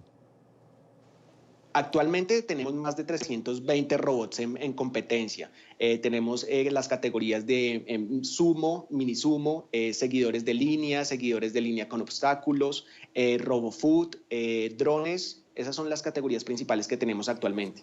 Ahora, ¿cuántos concursantes de Colombia están en México? Tenemos alrededor de 3 equipos participando, que fueron los que han sido ganadores en nuestro encuentro nacional y que fueron acreditados para participar en la final latinoamericana. ¿Mantienen comunicación con los equipos de Colombia allá en México? ¿Cómo avanza la competencia? De momento, nosotros... La organización pues cuenta ya con seguimiento a cada uno de los participantes que van de los diferentes países haciendo el acompañamiento. De momento pues no hemos tenido un contacto directo pues por las condiciones a veces de los lugares. Los participantes no todos generalmente usan SIMs dentro de los países porque pues vienen con una conexión distinta, pero generalmente siempre hay un balance final que nos reportan a nosotros por lo menos el día de hoy, que son las competencias ya finales. Cuando ya tenemos los resultados, pues empezamos a revisar y generamos un contacto directo con ellos a través de la organización. John, hablemos ahora de la evolución de la robótica en Colombia, en tu país, y de los eventos que se realizan, por supuesto, cada año. Listo, entonces nosotros como Sociedad Latinoamericana de Ciencia y Tecnología venimos trabajando desde el año 2011 acá en Colombia. La sede principal se encuentra en México. Tenemos 2 eventos principales que realizamos acá en nuestro país. Uno es el Robomatrix, que pues ha tenido bastante acogida, nos ha brindado la oportunidad a varios jóvenes de participar a nivel nacional y posteriormente a nivel latinoamericano y nivel mundial, lo cual hemos visto reflejado cuando realizamos los eventos nacionales en la mejora en los tiempos y calidad de robots de los participantes, porque ya han tenido que medirse frente a otros equipos de otros países y a nivel mundial, lo cual les ha traído aprendizajes y también ideas respecto a las modificaciones que tienen que realizar no solamente en temas de programación, sino en temas de hardware, de insumos que ellos tienen que utilizar para mejorar en cada una de las competencias que ellos participan. Otro evento que nosotros realizamos acá en Colombia se llama Infomatrix. Ese evento convoca a proyectos más enfocados con temas de divulgación e investigación en desarrollo de software, videojuegos, cortometrajes, animación, divulgación científica, entre otros. De este mismo evento también nosotros realizamos en México una final latinoamericana que será el próximo año, en el mes de abril, la primera semana de abril, y también los mejores proyectos de Latinoamérica irán a participar en finales mundiales en diferentes países, en Estados Unidos, España, Turquía, Túnez, Rumania. Y pues ya ahí esperaremos también tener muy buenos resultados. En los últimos años hemos tenido pues varios ganadores en España, en Túnez y en México también. Entonces pues los resultados que hemos venido teniendo han sido positivos y esperamos seguir trabajando y seguir continuando con la idea que nosotros tenemos a través de eventos regionales en diferentes ciudades del país. Actualmente tenemos algunos en Bucaramanga, en Barrancabermeja, Valledupar y esperamos este año, a 2019, ya tener un evento satélite en Ibagué. John, los requisitos para participar en estos eventos, ¿cuáles son? Claro, es muy fácil. Los requisitos son muy básicos. Tienen que tener entre 5 y 25 años de edad, estar estudiando en una institución oficial, tener un asesor de proyecto que puede ser un familiar, un papá, el profesor, y básicamente el requisito principal es tener un proyecto, una idea de que encasille dentro de las categorías que nosotros ofrecemos en nuestros concursos. Pueden consultar en nuestra página www.solacit.org los concursos y allí encontrar cuáles nosotros estamos realizando en Colombia y básicamente registrarse y participar. John, para finalizar, para el equipo que gana el Robomatrix, ¿qué sigue? El proceso inicia acá con los eventos regionales, posteriormente se hace el nacional, sigue el latinoamericano y culmina el ciclo con el mundial, en dado caso que clasifiquen. Ya cuando terminan el mundial, pues ya el ciclo del proyecto o el proceso culmina. Es básicamente cómo funciona. Es John Lozano, presidente de la Sociedad Latinoamericana de Ciencia y Tecnología en Colombia. Gracias por acompañarnos aquí en la tarde fin de semana. Suerte. Bueno, muchas gracias a ustedes, Carlos. Un saludo para ustedes y esperamos que sigan apoyando estos temas de ciencia y tecnología en nuestro país.